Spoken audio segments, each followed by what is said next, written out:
How can we build a sustainable future without fossil fuels? In 4 episodes, we take a closer look at the global energy trends and cover everything from the US shale boom to renewables and energy security, and focus on a rising China and the growing energy demand in the Asia-Pacific region. In the previous episode, we talked about the Strait of Hormuz and Iran's increased importance on the energy markets. And today, we address another hot topic, the growing lithium markets and renewables. This is the Evolution Show.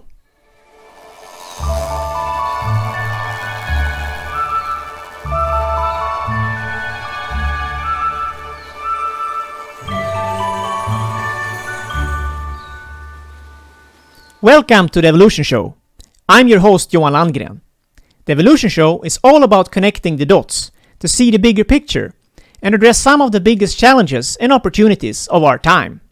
We focus on smart energy solutions, electric transports, artificial intelligence, AI, climate, and of course, inspiration for sustainable living. In the previous episode, we talked about the rising China and the increased energy demand in the Asia-Pacific region. And today, we talk about the lithium market and the increased importance of renewables. And on Thursday, we'll continue to talk about the circular economy when Anna Pernestål is back on the show. Join us for part 4 in our Global Energy Trend series. A little bit about lithium. Yeah. Because we had a question actually from Robert. He wanted to forward to you.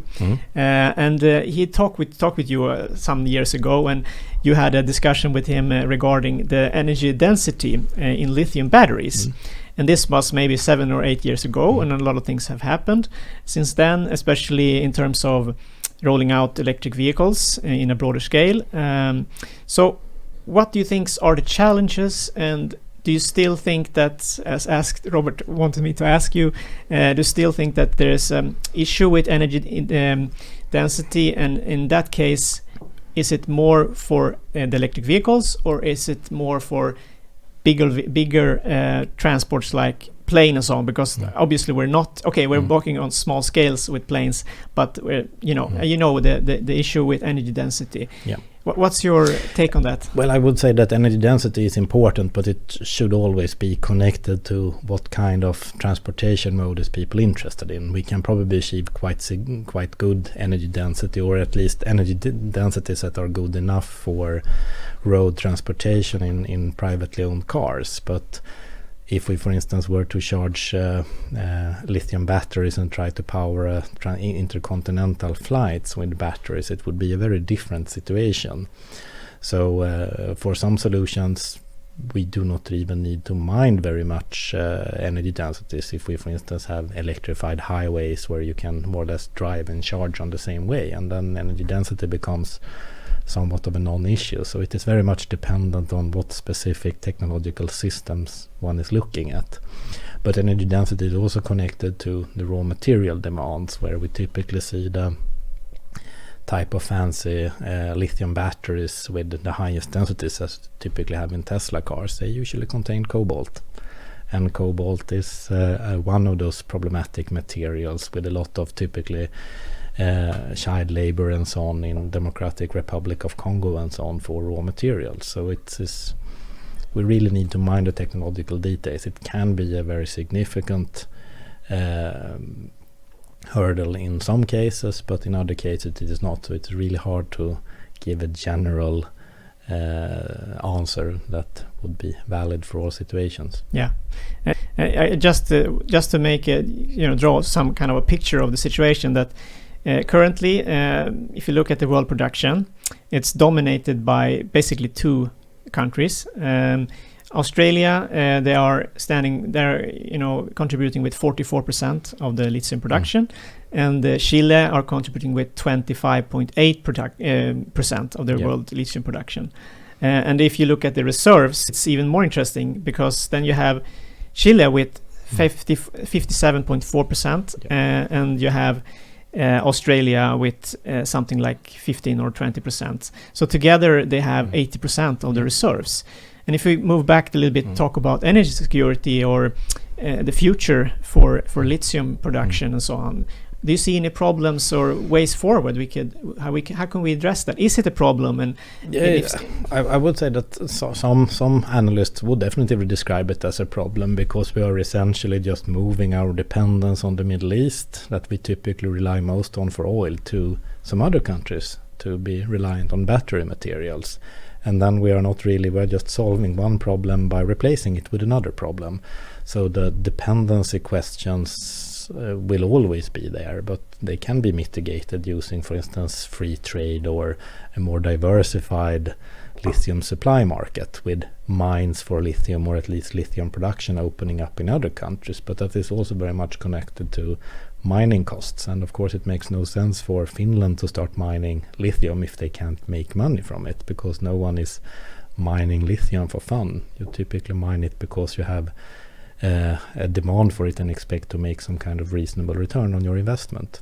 But it's interesting you mentioned Finland, because the Northvolt factory, Gigafactory, they have talked about that they want to get lithium from Finland. Yeah. So whether or not that's economically viable for Finland, I don't know. But obviously must have looked at it at least. And I think it's a really good development that you see with Northvolt, but also in the case of Tesla, they have also started to talk more about having actually a supply chain solution where they also consider from where they will get their raw materials, and include some ideas about which mines that will supply them and so on. So I think this is a very good thing, because it might be a dawn of a more full-scale view on global supply chains. And this is essentially because if we want to have a sustainable society in the future, we need to have sustainable supply chains in all throughout the entire system. Yeah, and I think if you look at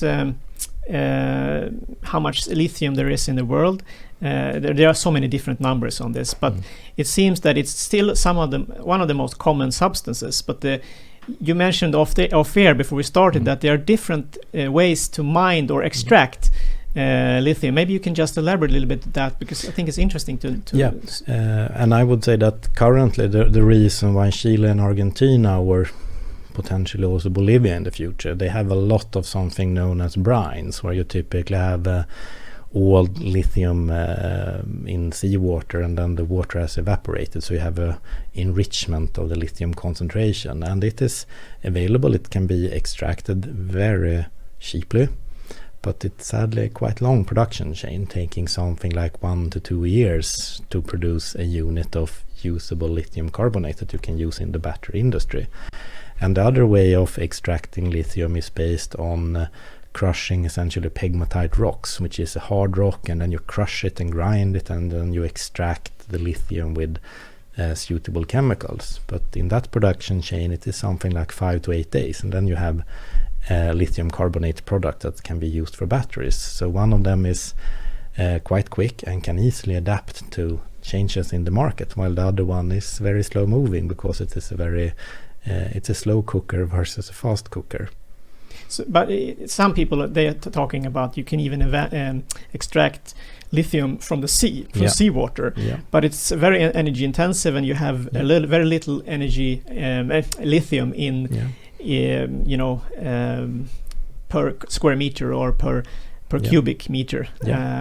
Do you think there is a future for that, or is it? I would say that the concentrations are so low. I did some research on that myself in one of our publications, and essentially it is being dismissed because the concentrations are so ridiculously low. So it's really hard to envision any form of practical feasibility unless you have like an infinite amount of energy available to pump around huge volumes of seawater in order to extract the lithium. And if I remember the numbers correctly, we did a test calculation and concluded that if people pump around something like 300 times the global refinery capacities, something like 85 million barrels per day, you would extract something like 20,000 tons of lithium annually. But then we need to construct a completely new industrial process chain based on pumping around liquids 300 times more than what we actually do with oil. And the oil industry is one of the world's largest pumping industries at the moment. So of course it can be done, but I don't really think that it could be done in a commercially feasible or a realistic way due to the ridiculous amounts of water we need to pump around. Yeah, but maybe that's not so relevant at the moment. Still, they are enough, as it seems, at least for the foreseeable future. And and there is the seawater usually comes back. Some people that are very optimistic about nuclear fuel, they usually also point to seawater because you can extract uranium from seawater, or you can also extract gold from seawater because it contains a few parts per billion. And the seas are very large, and it would be enough seawater to give everyone a few 100 tons of gold if we were to extract all the gold, but it is not really realistic or feasible. No. Yeah, but do you want to mention any more, something else? When it comes to general trends for the renewables, if on a global scale, what's the trends for 2018? I would say that if we look at the last years, we have seen more and more of a push towards sun and wind energy, and primarily sun is growing very rapidly. So I would say that biofuels and so on that were quite popular in 2006 and so on, they have more or less diminished entirely, and more of the world's investments in renewables are being done by China. So it is also moving more towards Asia Pacific, as we see with most of the world's energy, because that is where we see most of the growth and the economic activities in the world. Yeah. My last question: how can we address this fossil transition on a broader term, looking at fossil liquids, of course, and make it into an economy that can work?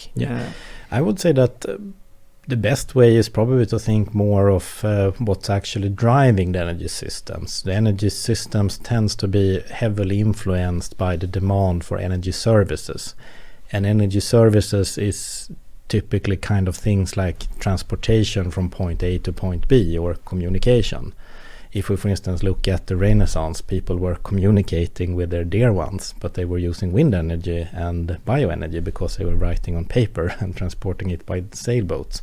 And we still have this demand for communicating with our loved ones, but today we use electronics and we send emails or use Snapchat or whatever. So there is a similar demand for the service, but now we have a lot of technology, so we can use electronics and electricity and so on to satisfy our demand for service.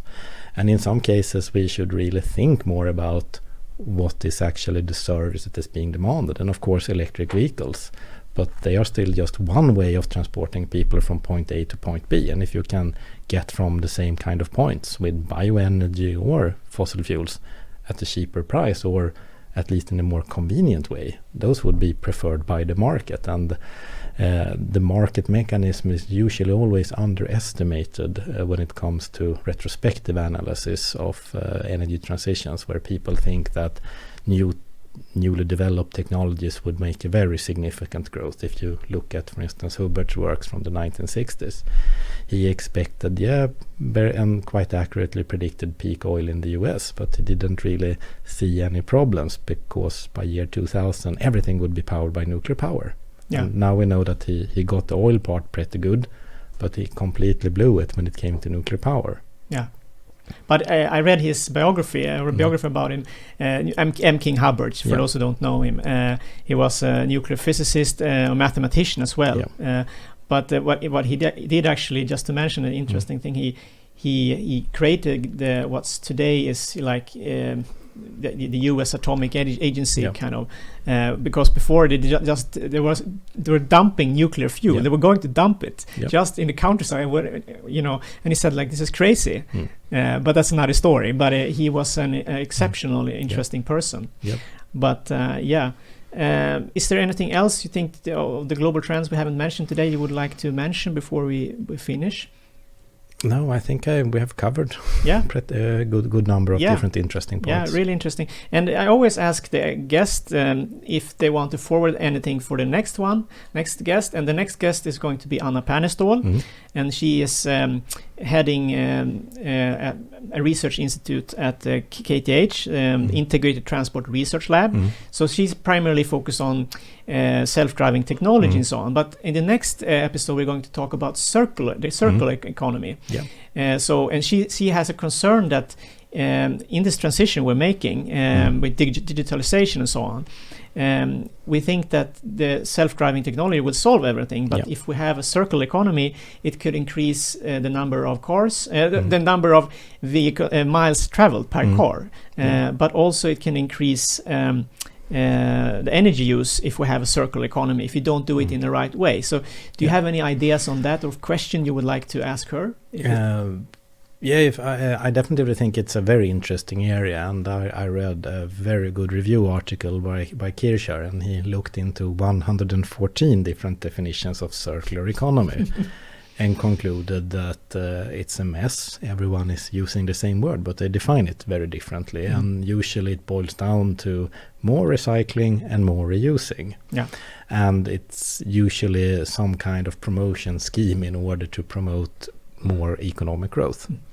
And probably something along those lines could be interesting to forward a bit as a comment, or at least something that she could expand a bit upon. What you mean by circular economy?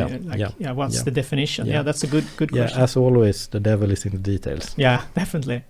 I certainly enjoyed this conversation. I think we covered a lot, and I learned a lot as well. And you're very welcome to come back to the show, and perhaps we can look at other aspects and dig into them as well. That would be great. I am also very honored to be here. It was a true pleasure. Thank you very much. If you enjoyed this conversation, feel free to continue the conversation in the comments below. On Thursday, we talk about the circular economy when Anna Pernestål is back on the show. If you want to see the videos as soon as it comes out, consider subscribing. As always, we appreciate your feedback. Was it good or bad? I hope to see you on Thursday for the next episode.